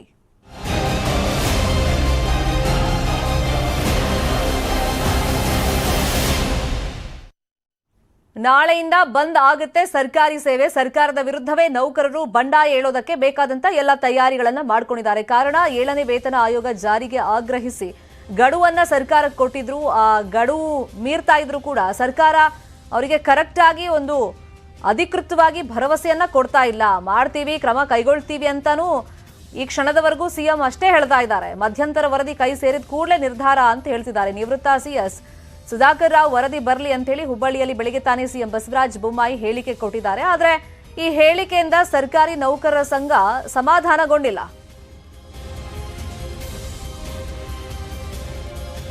ಸಭೆಯಲ್ಲಿ ಸ್ಪಷ್ಟಪಡಿಸಿದ್ದೇನೆ. ಈ 7ನೇ ವೇತನ ಆಯೋಗ ರಚನೆ ಮಾಡಿದ್ದು ನಾವು, ಮತ್ತು 2023-24ರಲ್ಲಿ ಅದರ ಅನುಷ್ಠಾನ ಆಗ್ತದೆ ಅಂತ ಹೇಳಿದ್ದೇನೆ. ಅದಕ್ಕಾಗಿ ಬಜೆಟಲ್ಲಿ ಹಣವನ್ನು ಕೂಡ ಇಟ್ಟಿದ್ದೇವೆ. ಮಧ್ಯಂತರ ವರದಿ ತೆಗೆದುಕೊಂಡು ಮಾಡಬೇಕನ್ನುವಂಥದ್ದು ಅವರ ಬೇಡಿಕೆ ಇದೆ. ಅದಕ್ಕೂ ಕೂಡ ನಾನು ಒಪ್ಕೊಂಡಿದ್ದೇನೆ. ನಾವು ಕೂಡಲೇ ನಮ್ಮ 7ನೇ ಆಯೋಗಕ್ಕೆ ಸೂಚನೆ ಕೊಟ್ಟು ಮಧ್ಯಂತರ ವರದಿಯನ್ನು ತಂದು ಅನುಷ್ಠಾನ ಮಾಡೋದಕ್ಕೆ ನಾವು ಸಿದ್ಧರಿದ್ದೇವೆ. ವಿಧಾನಸಭೆಯಲ್ಲಿ ಸ್ಪಷ್ಟಪಡಿಸಿ ನಮ್ಮ ನಿರ್ಧಾರದಲ್ಲಿ ಯಾವುದೇ ಬದಲಾವಣೆ ಇಲ್ಲ, ನಮಗೆ ಭರವಸೆ ಬೇಡ, ಘೋಷಣೆ ಮಾಡಬೇಕು, ನಮ್ಮ ಬೇಡಿಕೆಯನ್ನ ಈಡೇರಿಸಬೇಕು ಅಂತ ಹೇಳಿ ಸರ್ಕಾರಿ ನೌಕರರ ಸಂಘ ಒತ್ತಾಯವನ್ನ ಈ ಕ್ಷಣಕ್ಕೂ ಮಾಡ್ತಾ ಇದೆ. ಈಗ ನಾಳೆಯಿಂದ ಅವರು ಅನಿರ್ದಿಷ್ಟಾವಧಿ ಮುಷ್ಕರವನ್ನ ಕೈಗೊಳ್ಳೋದಕ್ಕೆ, ಮುಷ್ಕರ ಅಂದ್ರೆ ರೋಡಿಗಿಳಿದು ಪ್ರತಿಭಟನೆ ನಡೆಸೋದು, ರ್ಯಾಲಿ ನಡೆಸೋದು ಇಂಥದ್ದೆಲ್ಲ ಮಾಡಲ್ಲ, ತಮ್ಮ ಸೇವೆಗಳಿಂದ ಅವರು ದೂರ ಉಳಿತಾರೆ. ಜುಲೈಯಿಂದ OPS ಮಾಡಬೇಕು ಅನ್ನುವಂಥದ್ದು ಈಗಾಗಲೇ 5 ರಾಜ್ಯಗಳಲ್ಲಿ ಮಾಡಿದೆ. ಕರ್ನಾಟಕದಲ್ಲಿ ಮಾಡಲಿಕ್ಕೆ ಯಾವುದೇ ಚಿಂತನೆಗಳನ್ನು ಕೂಡ ಇದುವರೆಗೂ ಮಾಡಿಲ್ಲ, ಬಜೆಟ್ನಲ್ಲೂ ಬರಲಿಲ್ಲ. ಹಾಗಾಗಿ ಈ ರಾಜ್ಯದಲ್ಲಿ 3.5 ಲಕ್ಷ ಜನ NPS ನೌಕರಿದ್ದಾರೆ, ಅವರು ಕೂಡ ನಿರಾಶೆಯನ್ನು ಹೊಂದಿದ್ದಾರೆ. ಎಲ್ಲರೂ ಕೂಡ ಒಟ್ಟಾಗಿ ಸೇರಿ ಈ NPS OPS ಮಾಡಬೇಕು, 7ನೇ ವೇತನ ಆಯೋಗದ ಮಧ್ಯಂತರ ವರದಿಯನ್ನು ಪಡೆದು ಕನಿಷ್ಠ ಜುಲೈ 1ರಿಂದ 40% ಫಿಟ್ಮೆಂಟ್ ಕೊಡಬೇಕು ಅಂತೇಳಿ ನಾವೆಲ್ಲರೂ ಕೂಡ ಸಾಮೂಹಿಕ ನಾಯಕತ್ವದಲ್ಲಿ ಹೋರಾಟಕ್ಕೆ ಇಳಿದಿರುವಂತದ್ದು ಕೂಡ ತುಂಬಾ ಒಂದು ಒಳ್ಳೆಯ ನಿರ್ಧಾರ. ಬಹುಶಃ ಈ ತರದ ಹೋರಾಟ 22 ವರ್ಷದಿಂದ ಆಗಿಲ್ಲ. ಅದೇನಾದ್ರೂ ಕೂಡ ಅನಿರ್ದಿಷ್ಟಾವಧಿ ಹೋರಾಟ ಆದ್ರೆ ಇದೇ ಮೊದಲು ಅನ್ನುವಂಥದ್ದನ್ನು ಹೇಳಿ ಬಯಸ್. ನಾವು ನಿಮ್ಮ ಮೇಲೆ ನಂಬಿಕೆ ಇಟ್ಟಿದ್ವಿ ಸರ್, ಇಲ್ಲಿವರೆಗೆ ನಾವು ನಿಮ್ಮ ಮೇಲೆ ನಂಬಿಕೆ ಇಟ್ಟಿದ್ವಿ ಮಾಡ್ಬಿಡ್ತಾರೆ ಅಂತೇಳಿ.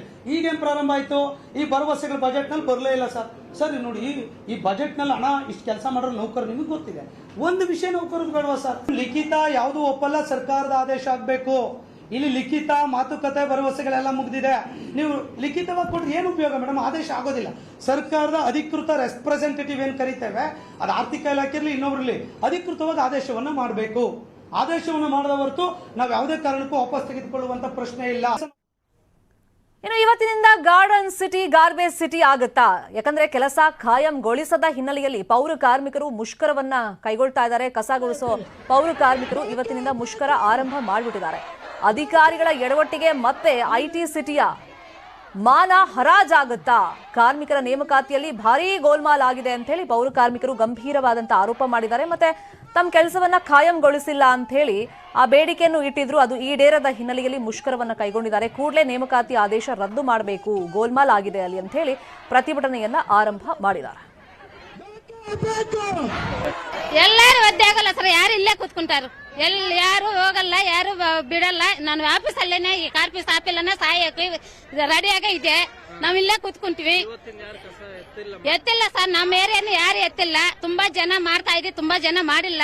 ಅವ್ರ ಇನ್ಸ್ಪೆಕ್ಟರ್ ಅವ್ರ ADB ಎಲ್ಲರೂ ಭಯ ಬಿಡ್ತಾ ಇದೆ. ಅದಕ್ಕೋಸ್ಕರ ಅವ್ರು ಮಾಡ್ತಾ ಇದೆ. ಅದಿಲ್ಲ ಅಂದ್ರೆ ಅವರು ಬರೆಯಕ್ ರೆಡಿ ಆಗಿದೆ, ಅವ್ರು ಮಾಡ್ತಾ ಇದ್ದೇನೆ. ಅವ್ರು ವೆಲ್ಕಮ್ ಬ್ಯಾಕ್. ಉಕ್ರೇನ್ ರಷ್ಯಾ ಯುದ್ಧದಲ್ಲಿ ಬಿಗ್ ಬ್ರೇಕಿಂಗ್ ಸಿಗ್ತಾ ಇದೆ. ಮೊನ್ನೆ ತಾನೇ 1 ವರ್ಷ ಆಗಿದ್ದನ್ನು ನಾವು ಗಮನಿಸಿದ್ದೆ ಯುದ್ಧಕ್ಕೆ. ಈಗ ಬೆಲರಸ್ನಲ್ಲಿದ್ದಂತ ರಷ್ಯಾ ಸ್ಪೈ ವಿಮಾನ ಉಡೀಸ್ ಮಾಡಲಾಗಿದೆ. ಬೆಲರಸ್ ಏರ್ಬೇಸ್ ನಲ್ಲಿ ಗೂಢಚರ್ಯ ವಿಮಾನ ಇತ್ತು. ರಷ್ಯಾ ವಿಮಾನ A-50U ಅವಾಕ್ಸ್ ಸಂಪೂರ್ಣವಾಗಿ ನಾಶ ಮಾಡಲಾಗಿದೆ. A-50U ಅವಾಕ್ಸ್ ವಿಮಾನ ನಾಶದಿಂದ ಪುಟಿನ್ ಸಹಜವಾಗಿ ಕೆಂಡ ಕಾರ್ತಾ ಇದ್ದಾರೆ. ನೇರವಾಗಿ ಯುದ್ಧಕ್ಕೆ ಹಾಗಾದ್ರೆ ಬೆಲರಸ್ ಧುಮುಕುತ್ತಾ ಅನ್ನೋ ಚರ್ಚೆ ಇದೀಗ ಹುಟ್ಕೊಂಡಿದೆ. ಮತ್ತೊಮ್ಮೆ ಈಗ ನ್ಯೂಕ್ಲಿಯರ್ ದಾಳಿ ಭೀತಿ ಹೆಚ್ಚಾಗಿದೆ. 3ನೇ ಮಹಾಯುದ್ಧಕ್ಕೆ ಈಗ ನ್ಯಾಟೋ ಮುಂದಡಿ ಇಡ್ತಾ ಸಪೋರ್ಟಿವ್ ಆಗಿ ನಿಲ್ತಿದೆಯಾ? ರಷ್ಯಾಕ್ಕೆ ದೊಡ್ಡ ಬಲವನ್ನ ತಂದು ಕೊಡ್ತಾ ಇದೆ ಚೀನಾ ಅಂತಾನೂ ಹೇಳಲಾಗ್ತಾ ಇದೆ. ಹಾಗಾದ್ರೆ ಚೀನಾ ಸಪೋರ್ಟ್ ಯಾರಿಗೆ? ಚೀನಾದಿಂದ ರಷ್ಯಾಕ್ಕೆ ಶಸ್ತ್ರಾಸ್ತ್ರ ರವಾನೆಗೆ ಸಿದ್ಧತೆಗಳಾಗ್ತಾ ಇದೆ. ತೈವಾನ್ ಹಿನ್ನೆಲೆಯಲ್ಲಿ ಪುಟಿನ್ ಶಿ ಜಿನ್ಪಿಂಗ್ ಒಪ್ಪಂದವನ್ನ ಮಾಡಿಕೊಂಡಿದ್ದಾರೆ ಅಂತ ಹೇಳಲಾಗ್ತಾ ಇದೆ. ಚೀನಾಕ್ಕೆ ಅಮೆರಿಕ NSA ಜೇಕ್ ಸೆಲಿವನ್ ವಾರ್ನಿಂಗ್ ಅನ್ನು ಕೂಡ ಕೊಟ್ಟಿದ್ದಾರೆ.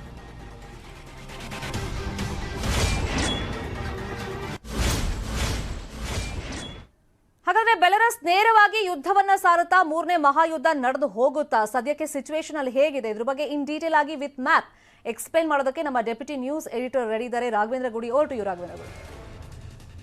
ಶರ್ಮಿತಾ, ನಾವು ಒಂದು ವಿಷಯವನ್ನ ಗಮನಿಸಿದ್ವಿ. ಏನಂದ್ರೆ ಈಗ ನೀವು ಹೇಳಿದಾಗೆ 1 ವರ್ಷ ಆಗ್ತಾ ಇದೆ ರಷ್ಯಾ ಮತ್ತೆ ಉಕ್ರೇನ್ ಯುದ್ಧ ಶುರುವಾಗಿ. ಆ ತದನಂತರದಲ್ಲಿ ಯಾವೆಲ್ಲ ಹೇಗೆ ತೈಲ ಬೆಲೆಯಲ್ಲಿ ಏರಿಕೆ ಆಗುವಂಥದ್ದಿರ್ಬೋದು, ವಿದ್ಯಾರ್ಥಿಗಳಿಗೆ ತೊಂದರೆ ಆಗಿದ್ದಂಥದ್ದಿರ್ಬೋದು, ಆಹಾರದಲ್ಲಿ ತೊಂದರೆ ಆಗಿದ್ದಂಥದ್ದಿರ್ಬೋದು, ಹೀಗೆ ಸಾಕಷ್ಟು ದೊಡ್ಡ ಮಟ್ಟದಲ್ಲಿ ತೊಂದರೆಯನ್ನು ಅನುಭವಿಸಲೇ ಆಗ್ತಾ ಇದೆ. ಜೊತೆಗೆ ಈಗ ನ್ಯೂಕ್ಲಿಯರ್ ವಾರ್ ಏನಾದರೂ ಆಗುತ್ತಾ, ಅಟೋಮ್ ಬಾಂಬ್ ಬ್ಲಾಸ್ಟ್ ಆಗುತ್ತಾ ಅಂತ ಕೂಡ ಸಾಕಷ್ಟು ಈಗ ಆತಂಕಗಳು ಮೂಡ್ತಾ ಇರುವಂಥ ಬೆಳವಣಿಗೆಗಳು ನಡೀತಾ ಇದ್ದಾವೆ. ಅದಕ್ಕೆ ಪ್ರಮುಖವಾದಂಥ ಕಾರಣ ಇಂದು ನಡೆದಿರ್ತಕ್ಕಂಥ ಒಂದು ಬೆಳವಣಿಗೆ. ಈಗ ನಾವು ಈ ಒಂದು ಮ್ಯಾಪ್ ಅನ್ನ ಇಲ್ಲಿ ಗಮನಿಸ್ತಾ ಇದ್ದೀವಿ. ನಾವು ನೋಡೋದಾದ್ರೆ ಇಲ್ಲಿ ರಷ್ಯಾ ಇದೆ, ರಷ್ಯಾ, ಬೆಲರಸ್, ಉಕ್ರೇನ್ ಈ 3 ದೇಶಗಳಿದಾವಲ್ಲ, ಇವು ಗಡಿಯನ್ನ ಹೊಂದಿಕೊಂಡಿರ್ತಕ್ಕಂಥ, ಗಡಿಯನ್ನ ಹಂಚಿಕೊಂಡಿರ್ತಕ್ಕಂತಹ ರಾಷ್ಟ್ರಗಳು. ಅದರಲ್ಲೂ ಕೂಡ ಈ ಬೆಲರಸ್ ಅಂತಕ್ಕಂಥ ಪ್ರದೇಶ ಏನಿದೆ, ಬೆಲರಸ್ ಇದು ಇಲ್ಲಿವರೆಗೂ ಕೂಡ ನೇರವಾಗಿ ಉಕ್ರೇನ್ ವಿರುದ್ಧ ಯುದ್ಧಕ್ಕೆ ಮುಂದಾಗಿರಲಿಲ್ಲ ಅಥವಾ ತನ್ನ ಸೈನಿಕರನ್ನ ಕೂಡ ಯುದ್ಧದಲ್ಲಿ ಧುಮುಕಿಸಿರಲಿಲ್ಲ. ಆದ್ರೆ ರಷ್ಯಾಗೆ ಖಂಡಿತವಾಗಿಯೂ ಕೂಡ ತನ್ನ ಏರ್ಬೇಸ್ ಅನ್ನ ಕೊಡ್ತಾ ಇತ್ತು. ಅಲ್ಲಿ ತನ್ನ ರಷ್ಯಾದ ಸೈನಿಕರಿಗೆ ಬೇಕಾಗಿರ್ತಕ್ಕಂಥ ಸೌಲಭ್ಯಗಳನ್ನ ಕೂಡ ಬೆಲರಸ್ನಲ್ಲಿ ನೀಡಲಾಗ್ತಾ ಇತ್ತು. ಆದ್ರೆ ಇವತ್ತೇನಾಗಿದೆ ಅಂದ್ರೆ ಅದೇ ರೀತಿಯಾಗಿ ಈ ಒಂದು ಬೆಲರಸ್ನ ಏರ್ಬೇಸ್ ನಲ್ಲಿ ಇದ್ದಂತ, ಅಲ್ಲಿ ಬೆಲರಸ್ನ ಏರ್ಬೇಸ್ ನಲ್ಲಿ ಒಂದು ಅವಾಕ್ಸ್ ಅನ್ನ ಅವರು ಇಟ್ಟಿರ್ತಾರೆ ರಷ್ಯನ್ಸ್. ಅವಾಕ್ಸ್ ಅಂದ್ರೆ early warning airborne and control system ಅಂತ ಅದನ್ನು ಹೇಳಲಾಗುತ್ತೆ. ಅಂದ್ರೆ ಯಾವುದೇ ಒಂದು ದೇಶದ ಮೇಲೆ ಹೋಗದೆ ಕೂಡ ಸುಮಾರು 500 ಕಿಲೋಮೀಟರ್ ಅಂತರದಲ್ಲಿ ಯಾವೆಲ್ಲ ಒಂದು ಬೆಳವಣಿಗೆಗಳಾಗ್ತಾ ಇದಾವೆ, ಅಲ್ಲಿ ಏನಾದರೂ ವಿಮಾನಗಳು ಹಾರ್ತಾ ಇದಾವ ಅಥವಾ ಅಲ್ಲಿ ಮಿಸೈಲ್ಸ್ಗಳು ಬರ್ತಾ ಇದಾವ ಅಥವಾ ಅಲ್ಲಿರ್ತಕ್ಕಂಥ ಪ್ರಮುಖವಾಗಿರ್ತಕ್ಕಂಥ ಅಂಶಗಳನ್ನ ಪತ್ತೆ ಹಚ್ಚುವಂತಿರ್ಬೋದು. ಒಂದು ರೀತಿಯಿಂದ ನೋಡೋದಾದ್ರೆ ಸ್ಪೈ ಪ್ಲೇನ್ ಅಂತ ಕೂಡ ಅದನ್ನ ನಾವು ಕರಿಬಹುದು. ಹಾಗೆ ಇರ್ತಕ್ಕಂಥ ಒಂದು ಸ್ಪೈ ಪ್ಲೇನ್ ಏನಿತ್ತು ಅದನ್ನ ಒಂದು ಡ್ರೋನ್ ಅನ್ನ ಬಳಸಿಕೊಂಡು ಇವತ್ತು ನಾಶ ಮಾಡಲಾಗಿದೆ. ಹಾಗಿದ್ರೆ ಆ ಡ್ರೋನ್ ಅನ್ನ ಬಳಕೆ ಮಾಡಿದಂಥವ್ರು ಯಾರು? ಅದು ನ್ಯಾಟೋದ ಡ್ರೋನ್ ಆಗಿರೋದಾ, ಉಕ್ರೇನ್ ಡ್ರೋನ್ ಆಗಿರೋದು? ಯಾಕಂದ್ರೆ ಉಕ್ರೇನ್ ಬಳಿಯಲ್ಲಿ ಅಂತ ಒಂದು ಸಫಿಸ್ಟಿಕೇಟೆಡ್ ಆಗಿರ್ತಕ್ಕಂಥ ಡ್ರೋನ್ ಇಲ್ಲ. ಅದೇ ನಾವು ನೋಡೋದಾದ್ರೆ ಅಮೆರಿಕ ಬಳಿಯಲ್ಲಿ ಅಂತ ಒಂದು ಅಟ್ಯಾಕ್ ಡ್ರೋನ್ಸ್ ಗಳಿದಾವೆ, ನ್ಯಾಟೋ ಬಳಿಯಲ್ಲಿ ಇವತ್ತು ಸಾಕಷ್ಟು ಆ ರೀತಿಯಾಗಿರ್ತಕ್ಕಂಥ ಡ್ರೋನ್ಸ್ ಗಳಿದಾವೆ. ಹೀಗಾಗಿ ನ್ಯಾಟೋನೇ ಈ ರೀತಿಯಾಗಿರ್ತಕ್ಕಂಥ ದಾಳಿಯನ್ನ ಬೆಲರಸ್ ನಲ್ಲಿ ಮಾಡಿದೆ ಇವತ್ತು ಅಂತ ಹೇಳಿ ರಷ್ಯಾ ಸಾಕಷ್ಟು ಕೆಂಡವನ್ನ ಕಾರ್ತಾ ಇದೆ. ಪುಟಿನ್ ಕೂಡ ಈ ಒಂದು ವಿಚಾರಕ್ಕೆ ಸಂಬಂಧಪಟ್ಟಾಗೆ ಸಾಕಷ್ಟು ಒಂದು ಆಕ್ರೋಶವನ್ನ ಕೂಡ ವ್ಯಕ್ತಪಡಿಸ್ತಾ ಇದ್ದಾರೆ. ಆದ್ರೆ ಈಗ ಬೆಲರಸ್ನ ಪಾತ್ರ ಏನಾಗಿರುತ್ತೆ ಅನ್ನೋದು ಇವತ್ತು ಪ್ರಮುಖವಾಗಿರ್ತಕ್ಕಂಥ ಚರ್ಚೆ. ಇಲ್ಲಿಯ ತನಕ ಕೂಡ ಬೆಲರಸ್ ಯಾಕೆ ತನ್ನ ಸೈನಿಕರನ್ನ ಯುದ್ಧದಲ್ಲಿ ಧುಮುಕಿಸಿರಲಿಲ್ಲ ಅಂದ್ರೆ ಒಂದು ಕಾರಣ ಇತ್ತು ಅದಕ್ಕೆ. ಅಂದ್ರೆ ನೇರವಾಗಿ ನನ್ನ ಮೇಲೆ ಅಥವಾ ನಮ್ಮ ದೇಶದ ಮೇಲೆ ಇಲ್ಲಿಯವರೆಗೂ ಕೂಡ ಯಾವುದೇ ರೀತಿಯಾಗಿರ್ತಕ್ಕಂಥ ದಾಳಿ ನಡೆದಿಲ್ಲ. ಹೀಗಿದ್ದಾಗ ನಾವು ಉಕ್ರೇನ್ ವಿರುದ್ಧ ನಮ್ಮ ಸೇನೆಯನ್ನ ಕಳಿಸೋದಿಲ್ಲ ಅಂತ. ಈಗ ಒಂದು ವೇಳೆ ಏನಾದರೂ ಹೀಗೆ ನಡೆದಿರ್ತಕ್ಕಂಥ ದಾಳಿ ನಮ್ಮ ದೇಶದ ಸಾರ್ವಭೌಮತೆಯ ಮೇಲೆ ನಡೆದಿರ್ತಕ್ಕಂಥ ದಾಳಿ ಅಂತ ಬೆಲರಸ್ ಭಾವಿಸಿದಂಥ ಸಂದರ್ಭದಲ್ಲಿ ಖಂಡಿತವಾಗಿ ಬೆಲರಸ್ ಕೂಡ ತನ್ನ ಸೈನಿಕರನ್ನ ಉಕ್ರೇನ್ನಲ್ಲಿ ಕಳಿಸುವಂತ ಎಲ್ಲ ಸಾಧ್ಯತೆಗಳು ಕಂಡು ಬರ್ತಾ ಇದ್ದಾವೆ. ಹಾಗಾಗಿದ್ದೇ ಆದಲ್ಲಿ ರಷ್ಯಾಗೆ ಒಂದು ದೊಡ್ಡ ಮಟ್ಟದಲ್ಲಿ ಆನೆ ಬಲ ಸಿಗುತ್ತೆ. ಜೊತೆಗೆ ನ್ಯಾಟೋ ಕೂಡ ಇಲ್ಲಿ ಮತ್ತಷ್ಟು ವ್ಯಗ್ರವಾಗುವಂತ ಸಾಧ್ಯತೆ ಇರುತ್ತೆ. ನ್ಯಾಟೋ ಕೂಡ ಮತ್ತಷ್ಟು ಪಡೆಗಳನ್ನ ಕಳಿಸುವಂತ ಸಾಧ್ಯತೆಗಳು ಇರ್ತವೆ. ಹಾಗಾದ್ರೆ ಇದು ಏನ್ ಮಾಡುತ್ತೆ, ಇದು ಏನಾಗೋದಕ್ಕೆ ಕಾರಣ ಆಗಬಹುದು ಅಂತ ಕೂಡ ಇವತ್ತು ಸಾಕಷ್ಟು ಪ್ರಶ್ನೆಗಳು ಮೂಡ್ತಾ ಇದ್ದಾವೆ. ಈ ಒಂದು ದಾಳಿ ಆತಂಕಕ್ಕೆ ಮೂಡಿಸಿರೋದಕ್ಕೂ ಕೂಡ ಕಾರಣ ಆಗಿರೋದು. ಇವತ್ತು ನಾವು ಭಾರತದ ಪಾತ್ರದ ಬಗ್ಗೆ ಕೂಡ ಮಾತನಾಡ್ತಾ ಇದ್ವಿ. ಅಮೆರಿಕ ಕೂಡ ಇತ್ತೀಚೆಗೆ ಒಂದು ಹೇಳಿಕೆಯನ್ನು ಕೊಟ್ಟಿತ್ತು. ಏನಂದ್ರೆ ಇಲ್ಲಿಯವರೆಗೂ ಕೂಡ ಪುಟಿನ್ ನ್ಯೂಕ್ಲಿಯರ್ ಆಟಮ್ಸ್ ಅನ್ನ ನ್ಯೂಕ್ಲಿಯರ್ ಬಾಂಬ್ ಅನ್ನ ಬಳಸದೇ ಇರೋದಕ್ಕೆ ಭಾರತದ ಪಾತ್ರ ಮಹತ್ವದ್ದಾಗಿದೆ. ಭಾರತ ಒಂದು ರಷ್ಯಾವನ್ನ ಕಂಟ್ರೋಲ್ ಮಾಡ್ತಾ ಇದೆ ನ್ಯೂಕ್ಲಿಯರ್ ಬಾಂಬ್ ಅನ್ನ ಬಳಸದೇ ಇರೋದಕ್ಕೆ ಅಂತ. ಆದ್ರೆ ಯಾವಾಗ ದಾಳಿ ಹೆಚ್ಚಾಗ್ತಾ ಹೋಗುತ್ತೋ, ಯಾವಾಗ, ಯಾಕಂದ್ರೆ ಒಂದು ವರ್ಷ ಆಲ್ರೆಡಿ ಕಳೆದು ಹೋಗಿದೆ. ಇವತ್ತು ರಷ್ಯಾ ನಾವು ನೋಡೋದಾದ್ರೆ ಏಕಾಂಗಿಯಾಗಿರ್ತಕ್ಕಂಥದ್ದು, ಅದಕ್ಕೆ ಯಾವುದೇ ರೀತಿಯಾಗಿರ್ತಕ್ಕ ವೆಪನ್ ಸಿಸ್ಟಮ್ಸ್ ಗಳು ಸಿಗ್ತಾ ಇಲ್ಲ ಅಥವಾ ಹಣಕಾಸಿನ ನೆರವುಗಳು ಸಿಗ್ತಾ ಇಲ್ಲ. ಬದಲಾಗಿ ಈಗ ತೈಲವನ್ನ ಭಾರತ ಕೊಂಡುಕೊಳ್ತಾ ಇದೆ, ಆ ರೀತಿಯಾಗಿ ಯುರೋಪಿಯನ್ ರಾಷ್ಟ್ರಗಳು ಕೂಡ ಕೊಂಡುಕೊಳ್ತಾ ಇದ್ದಾವೆ. ಆದ್ರೆ ಜೊತೆಗೆ ಅದರ ವಿರುದ್ಧ ಓಟನ್ನ ಭಾರತ ಹಾಕ್ತಾ ಇಲ್ಲ ಅನ್ನೋದಾದ್ರೂ ಕೂಡ ಶಸ್ತ್ರಾಸ್ತ್ರಗಳ ಕೊರತೆ ಖಂಡಿತ ಕಾಣ್ತಾ ಇದೆ. ಹೀಗಾಗಿ ಸಹಜವಾಗಿ ಇಲ್ಲಿ ಪುಟಿನ್ ಬಳಿಯಲ್ಲಿ ಎರಡು ಆಯ್ಕೆಗಳಿರ್ತವೆ. ಒಂದು, ಈ ಯುದ್ಧವನ್ನ ನಿಲ್ಲಿಸಿ ಸಂಪೂರ್ಣವಾಗಿ ಇಲ್ಲಿಯವರೆಗೂ ವಶಪಡಿಸಿಕೊಂಡಿರ್ತಂಥ ಉಕ್ರೇನ್ ಭೂಮಿಯನ್ನ ಮರಳಿಸೋದು, ಇಲ್ದಿದ್ರೆ ಈ ಯುದ್ಧವನ್ನ ಮತ್ತಷ್ಟು ತೀವ್ರಗೊಳಿಸೋದು. ಹಾಗೆ ತೀವ್ರಗೊಳಿಸೋದಾದ್ರೆ ಏನನ್ನ ಮಾಡಬಹುದು? ಒಂದು, ಬೇರೆ ರಾಷ್ಟ್ರಗಳ ಸಪೋರ್ಟ್ ಅನ್ನ ಪಡೆದುಕೊಳ್ಳುವಂಥದ್ದು ಇರಬಹುದು, ಅಥವಾ ನ್ಯೂಕ್ಲಿಯರ್ ಬಾಂಬ್ಸ್ ಗಳನ್ನ, ಮಿಸೈಲ್ಸ್ ಗಳನ್ನ ಕೂಡ ಬಳಸುವಂತ ಸಾಧ್ಯತೆಗಳು ದಟ್ಟವಾಗಿ ಗೋಚರಿಸ್ತಾ ಇದಾವೆ. ಯಾಕಂದ್ರೆ ಇತ್ತೀಚೆಗಷ್ಟೇ ಮಾತನಾಡಿದಂತ ಪುಟಿನ್ ಒಂದು ಹೇಳಿಕೆಯನ್ನ ಕೊಟ್ಟಿದ್ರು. ಏನಂದ್ರೆ, ನಾವು ಈ ಒಂದು ಅಮೆರಿಕ ಜೊತೆಯಲ್ಲಿದ್ದಂಥ ನ್ಯೂಕ್ಲಿಯರ್ ಒಪ್ಪಂದದಿಂದ ಹಿಂದೆ ಸರಿತಾ ಇದ್ದೀವಿ, ನಾವು ಇನ್ನ ನ್ಯೂಕ್ಲಿಯರ್ ಹೊಸ ಹೊಸ ಬಾಂಬ್ಗಳನ್ನ, ಮಿಸೈಲ್ಸ್ ಗಳನ್ನ ಬ್ಲಾಸ್ಟ್ ಮಾಡಿ ಟ್ರಯಲ್ ಮಾಡೋದಕ್ಕೆ ಶುರು ಮಾಡ್ತೀವಿ ಅಂತ. ಖಂಡಿತವಾಗಿ ಅದು ಕೂಡ ಇಲ್ಲಿ ಸೂಚನೆಯನ್ನ ಕೊಡ್ತಾ ಇದೆ. ಏನಾದ್ರೂ ಯುರೋಪ್ ಮೇಲೆ ನ್ಯೂಕ್ಲಿಯರ್ ದಾಳಿ ಆಗಬಹುದನ್ನುವಂತ ಆತಂಕ ಇವತ್ತು ದಟ್ಟವಾಗಿ ಆವರಿಸ್ತಾ ಇದೆ. ಇದು ಒಂದು ಭಾಗ ಆಯ್ತು. ನಾವು ಇನ್ನೊಂದು ಈಗ ಸ್ಲೈಡ್ ಅನ್ನ ನೋಡೋಣ. ಅದರಲ್ಲೂ ಕೂಡ ಒಂದು ಪ್ರಮುಖವಾಗಿರ್ತಕ್ಕಂಥ ವಿಚಾರ ಏನಂದ್ರೆ, ಇಲ್ಲಿ ರಷ್ಯಾ ಇರ್ಬೋದು, ಚೀನಾ ಇರ್ಬೋದು, ತೈವಾನ್ ಇರ್ಬೋದು. ಈಗ ನಾವು ಈ ಭಾಗವನ್ನ ನೋಡ್ತಾ ಇದ್ರೆ ರಷ್ಯಾದ ಈ ಭಾಗ, ರಷ್ಯಾ ಮತ್ತೆ ಚೀನಾ ಗಡಿಯನ್ನ ಹಂಚಿಕೊಂಡಿದ್ರು ಕೂಡ ಇಲ್ಲಿವರೆಗೂ ಚೀನಾ ಈ ಯುದ್ಧದಲ್ಲಿ ರಷ್ಯಾನ ಸಂಪೂರ್ಣವಾಗಿ ವಿರೋಧ ಮಾಡಿರಲಿಲ್ಲ, ಹಾಗಂತ ಬೆಂಬಲವನ್ನ ಕೂಡ ಕೊಡ್ತಾ ಇರಲಿಲ್ಲ. ಅಂದ್ರೆ ಅದಕ್ಕೆ ಶಸ್ತ್ರಾಸ್ತ್ರ ಇರ್ಬೋದು, ಹಣಕಾಸಿನ ನೆರವು ಇರ್ಬೋದು. ಆದ್ರೆ ಇತ್ತೀಚೆಗೆ ಬಂದಂತ ವರದಿಯನ್ನ ನೋಡೋದಾದ್ರೆ, ಅಮೆರಿಕನ್ ವರದಿಯನ್ನ ನೋಡೋದಾದ್ರೆ, ಚೀನಾ ಭೀಕರವಾಗಿರ್ತಕ್ಕಂಥ ಶಸ್ತ್ರಾಸ್ತ್ರಗಳನ್ನ ಕೂಡ ಇವತ್ತು ರಷ್ಯಾಗೆ ಕಳಿಸ್ತಾ ಇದೆ ಅಂತ. ಅಂದ್ರೆ ಯಾವಾಗ ಇವರು ಚೀನಾದವರು ಶಸ್ತ್ರಾಸ್ತ್ರವನ್ನ ರಷ್ಯಾಗೆ ಕಳಿಸ್ತಾರೆ, ಅಲ್ಲಿ ಒಂದು ಒಪ್ಪಂದ ಆಗಿದೆ, ಒಂದು ಗೌಪ್ಯವಾಗಿರ್ತಕ್ಕಂಥ ಒಪ್ಪಂದ ಆಗಿದೆ ಚೀನಾ ಮತ್ತೆ ರಷ್ಯಾದ ನಡುವೆ. ಅಂದ್ರೆ ತೈವಾನ್ ವಿಚಾರಕ್ಕೆ ಸಂಬಂಧಪಟ್ಟಾಗೆ ಏನಾದರೂ ತೈವಾನ್ ಅನ್ನ ವಶಪಡಿಸಿಕೊಳ್ಳೋಕೆ ಚೀನಾ ದಾಳಿಯನ್ನ ಮಾಡಿದ್ದೆ ಆದ್ರೆ ಆ ಸಂದರ್ಭದಲ್ಲಿ ರಷ್ಯಾ ಕೂಡ ಒಂದು ಚೀನಾಗೆ ಸಪೋರ್ಟ್ ಮಾಡಬೇಕು ಅಂತ ಈ ಒಂದು ಒಪ್ಪಂದ ಆಗಿದೆ ಅಂತ ಹೇಳಿ ಮಾಹಿತಿಗಳು ಬರ್ತಾ ಇದಾವೆ. ಆದ್ರೆ ಅದ್ರ ಬಗ್ಗೆ ಯಾವುದೇ ಅಧಿಕೃತವಾಗಿರ್ತಕ್ಕಂಥ ವಿಚಾರಗಳಿಲ್ಲ. ಒಂದು ವೇಳೆ ಏನಾದರೂ ಚೀನಾ ಮತ್ತೆ ರಷ್ಯಾ ಒಟ್ಟಿಗೆ ಸೇರಿ ಯುದ್ಧವನ್ನ ಮತ್ತಷ್ಟು ತೀವ್ರಗೊಳಿಸದೇ ಆದರೆ ಖಂಡಿತವಾಗಿ ಇವತ್ತು ಅಮೆರಿಕ ವಾರ್ನಿಂಗ್ ಮಾಡಿದೆ ಚೀನಾಗೆ, ಇದರ ಪರಿಣಾಮ ಭೀಕರವಾಗಿರುತ್ತೆ, ನಿಮ್ಮ ಮೇಲೆ ಕೂಡ ನಾವು ಕ್ರಮವನ್ನು ತೆಗೆದುಕೊಳ್ತೀವಿ ಅಂತ.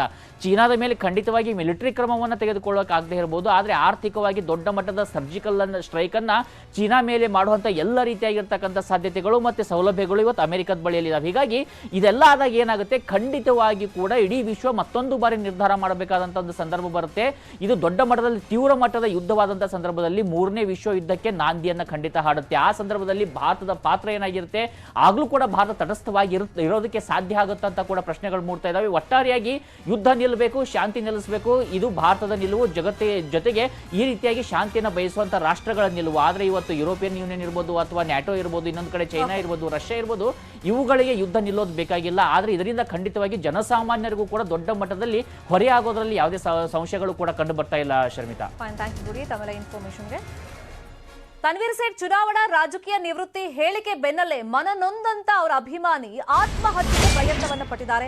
ಸೀಮೆಎಣ್ಣೆ ಸುರ್ಕೊಂಡು ಆತ್ಮಹತ್ಯೆಗೆ ಪ್ರಯತ್ನವನ್ನ ಪಟ್ಟಿದ್ದಾರೆ. ಅವ್ರ ನಿವಾಸದ ಎದುರುಗಡೆನೆ ಬಂದಿದ್ದಾರೆ, ಅಲ್ಲೇ ಘಟನೆ ನಡೆದಿದೆ. ರಸೂಲ್ ಎಂಬಾತನಿಂದ ಆತ್ಮಹತ್ಯೆಗೆ ಪ್ರಯತ್ನ ನಡೆದಿರೋದು, ನೀರು ಸುರಿದು ಸಮಾಧಾನ ಪಡಿಸಿದ್ದಾರೆ ಇತರೆ ಅಭಿಮಾನಿಗಳು. ಮತ್ತೊಬ್ಬ ಅಭಿಮಾನಿ ಬಂದಿದ್ದಾನೆ, ಅಂದ್ರೆ ವಿಶೇಷ ಚೇತನ ಅಭಿಮಾನಿ ಅಲ್ಲಿ ಬಂದು ಆ ತನ್ವೀರ್ ಸೇಠ್ ಭೇಟಿ ಮಾಡಿ ಹೂವಿನ ಹಾರ ಹಾಕಿ, ಇಲ್ಲ ನೀವು ಈಗಲೇ ಈ ನಿರ್ಧಾರವನ್ನು ಕೈಗೊಳ್ಳಬೇಡಿ, ಮತ್ತೆ ನೀವು ಎಲೆಕ್ಷನ್ಗೆ ನಿಲ್ಲಬೇಕು, ಚುನಾವಣೆಯಲ್ಲಿ ನೀವು ಸ್ಪರ್ಧೆ ಮಾಡಬೇಕು ಅಂತ ಹೇಳಿ ಅಭಿಮಾನಿ ಕೇಳ್ಕೊಂಡಿದ್ದಾರೆ.